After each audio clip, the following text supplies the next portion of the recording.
Next topic जो हम लोग स्टार्ट करने वाले हैं that is inverse square law. ये हमें बताता है कि किस तरह से आपने जितने भी फोर्सेस के बारे में पढ़ा है, हमने सेंट्रीपिटल फोर्स पढ़ी, हमने ग्रेविटेशनल फोर्स पढ़ते हैं, हम इलेक्ट्रोमैग्नेटिक फोर्स पढ़ते हैं, जितनी भी फोर्सेस के बारे में पढ़ते हैं एक ही फॉर्मूला वहां पे आता है कि force is inversely proportional to distance square. कि फोर्स आपका जो भी डिस्टेंस है, जो मेन डिस्टेंस है, उसके इनवर्सली प्रोपोर्शनल होती है।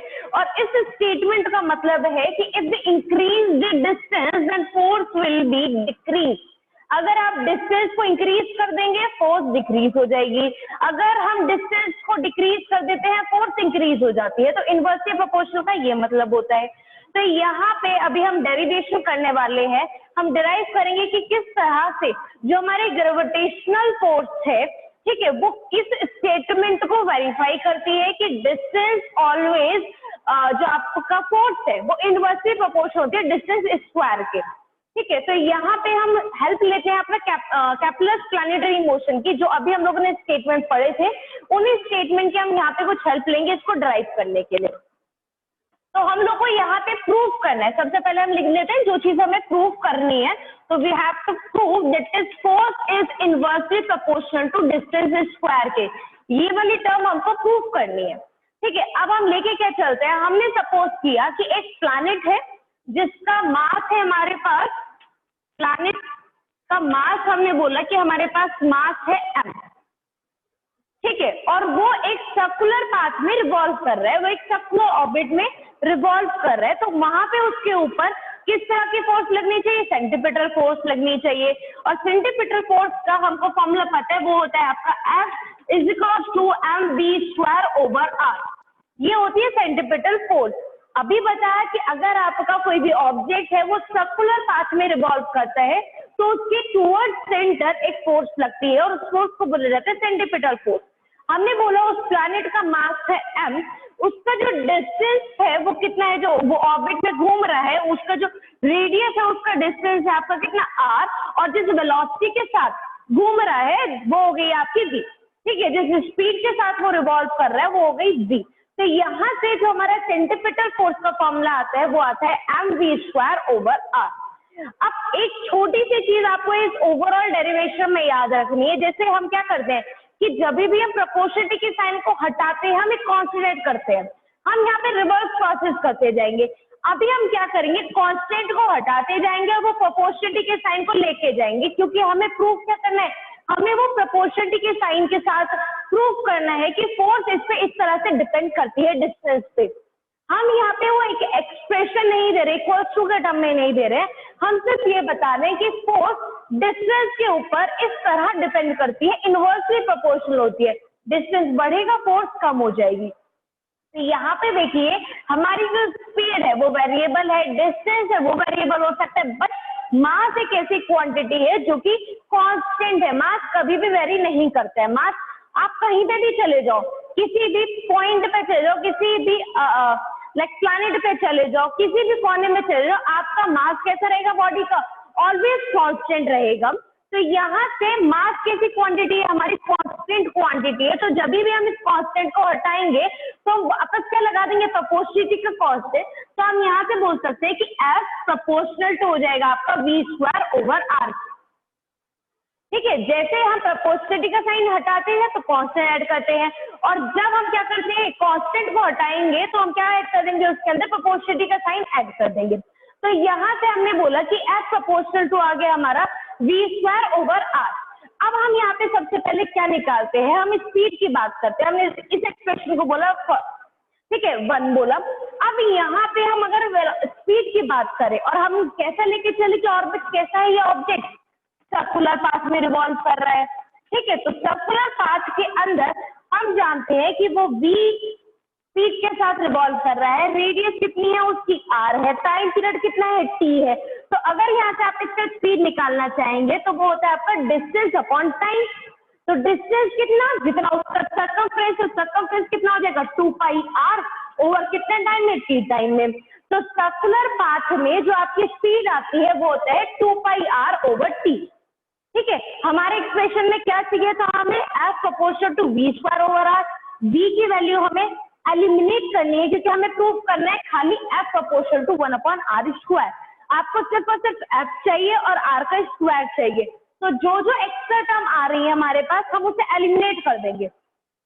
अभी इस एक्सप्रेशन तक हमारे पास एक्स्ट्रा टर्म क्या है यहाँ पे, v, ये स्पीड। तो हमें इस स्पीड को एलिमिनेट करना है। इस स्पीड को एलिमिनेट करने के लिए हम गए कि सर्कुलर पाथ के अंदर स्पीड कितनी होती है, और सर्कुलर पाथ के अंदर स्पीड हो जाएगी डिस्टेंस अपॉन टाइम। डिस्टेंस जितना उसने चला है, वो चला कितना है अपने सर्कमफ्रेंस के अकॉर्डिंग। वो इस पॉइंट से स्टार्ट हुआ और यहाँ तक पूरा कवर किया, तो सर्कमफ्रेंस कितनी हो जाएगी इसकी 2πr ओवर कितने टाइम में गया, t टाइम में। तो यहाँ से सर्कुलर पाथ की स्पीड निकल गई हमारे पास, ठीक है। जब आप इस चीज को, इस स्पीड के फॉर्मूले को यहाँ पे रख देंगे वैल्यू को, तो आपको क्या मिल जाएगा, यहाँ से वैल्यू मिलेगी कि F proportional to v square चाहिए, आप चाहे यहाँ पे इससे स्क्वायर ले दो, अदरवाइज यहाँ पे डायरेक्ट वैल्यू रख दो, ठीक है। दूसरी चीज देखिए 2π, क्या है यहाँ पे 2π कांस्टेंट टर्म होती है, ठीक है। हमें नहीं चाहिए कांस्टेंट टर्म कोई भी, क्योंकि प्रोपोर्शनलिटी का साइन है, तो ये चीज हट जाएगी हमारी। हमारे पास से वेरिएबल टर्म्स जाएंगी, वो क्या है आपका डिस्टेंस और टाइम, ठीक है। तो जब आप इसका v स्क्वायर लेंगे, यहाँ पे लिखती हूँ मैं, जब आप इसका स्क्वायर लेंगे दोनों तरफ, तो इक्वेशन बनेगी आपका v square is equals to 4π² r² over t square, ठीक है।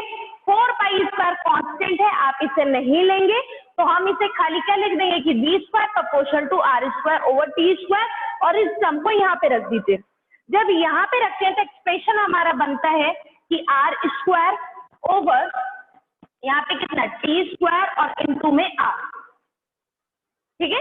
हमने सिर्फ और सिर्फ क्या किया है, जो v वाली वैल्यू थी उसका स्क्वायर लेने के बाद यहाँ से इसको उठा के यहाँ पर रख दिया। अब इसके बाद देखिए, अभी बच्चे क्या करेंगे कि इसको डायरेक्ट r को लेके यहाँ से कैंसिल आउट कर देंगे, जबकि हमें ये स्टेप नहीं करना है, ठीक है। मैथमेटिक्स बोलते हैं कि ऐसे कट कर सकते हैं हम लोग, ठीक है। बट आप ये देखिए कि हमें प्रूफ क्या कर रहा है, हमें प्रूफ करना है F प्रोपोर्शनल टू 1/r²। हमें नीचे r का स्क्वायर चाहिए, तो अगर आप इसको इससे कट कर दोगे तो नीचे तो r खत्म ही हो जाएगा, ठीक है। तो हम क्या करेंगे, नीचे r² बनाने के लिए एक r को प्रोडक्ट करना पड़ेगा। तो हम सिर्फ एक स्टेप लेते हैं कि हम ऊपर और नीचे दोनों तरफ r से प्रोडक्ट कर देंगे। स्टेप तो वहीं पे ही आ जाएगा ना, आप चाहे प्रोडक्ट कर दो चाहे डिवाइड कर दो, बात वहीं रहती है। तो हमने ऊपर डिनोमिनेटर एंड न्यूमरेटर हम दोनों में ही r से प्रोडक्ट करते हैं, तो ये टर्म बन जाएगी आपकी, हम इसे लिख सकते हैं, जब हमने दोनों में ऊपर नीचे प्रोडक्ट किया तो ये बन जाएगा F proportional to r² into r over t square r into r, ठीक है। हमने ऊपर और नीचे प्रोडक्ट कर दिया, तो यहाँ पे इन दोनों को कंबाइन करते हैं तो क्या टर्म बनी आपकी r³ F proportional to r³, ठीक है, over t square as it is into ये क्या बन गया आपका r², ठीक। अब बात आती है कि हमने ऐसा क्यों किया था, क्यों हमने ऊपर और नीचे प्रोडक्ट की, ताकि हम ये चीज बना सके। और ये क्या है आपका r³ ओवर t स्क्वायर। हमने अभी कैप्लर्स के प्लानिटरी मोशन की जब बात कर रहे थे, हमने उसका थर्ड स्टेटमेंट पढ़ा था कि the cube of mean distance of a planet is exactly proportional to the square of time period. क्या स्टेटमेंट था कि आपका r³ प्रोपोर्शनल होता है t स्क्वायर के, ठीक है। हमने यही चीज पढ़ी थी, cube of mean distance proportional to square of time period. आप इस चीज को यहाँ पर लेकर जाएंगे, या फिर हम बोले कि r³ is equal to constant into कितना t स्क्वायर। यहाँ पे t प्रोडक्ट में है, इधर की तरफ जाएगा ऑपोजिट साइड में डिवाइड में, तो ये बन जाएगा आपका r³ ओवर t स्क्वायर, कितना कांस्टेंट टर्म। हम यही निकालना चाहते थे कि आपका जो ये वाला रेशियो है मीन डिस्टेंस के क्यूब का और टोटल टाइम पीरियड के स्क्वायर का, वो टर्म कैसी आती है, क्वांटिटी कांस्टेंट होती है। अगेन यहाँ पे जब हमारी क्वांटिटी कांस्टेंट आ गई तो प्रोपोर्शनलिटी के साथ कांस्टेंट नहीं जाएगा, हम इस टर्म को रिमूव कर सकते हैं। तो यहाँ से हमारे पास सीधा सीधा क्या आ जाएगा कि F प्रोपोर्शनल टू 1/r²। तो हमने ये तो दिखा दिया कि जो ग्रेविटेशनल फोर्स है वो डिस्टेंस के स्क्वायर के इनवर्सली प्रोपोर्शनल है, और इस चीज को हमने किससे हेल्प ली, कैप्लर्स प्लानिटरी मोशन से, ठीक है। उसके लॉज को यूज करके हमने दिखाया कि किस तरह से जो फोर्स है वो जो डिस्टेंस है उसके इनवर्सली प्रोपोर्शनल होती है। अगर आप डिस्टेंस बढ़ा देंगे फोर्स आपकी कम हो जाएगी और डिस्टेंस को अगर हम कम कर देंगे तो फोर्स आपकी ज्यादा हो जाएगी।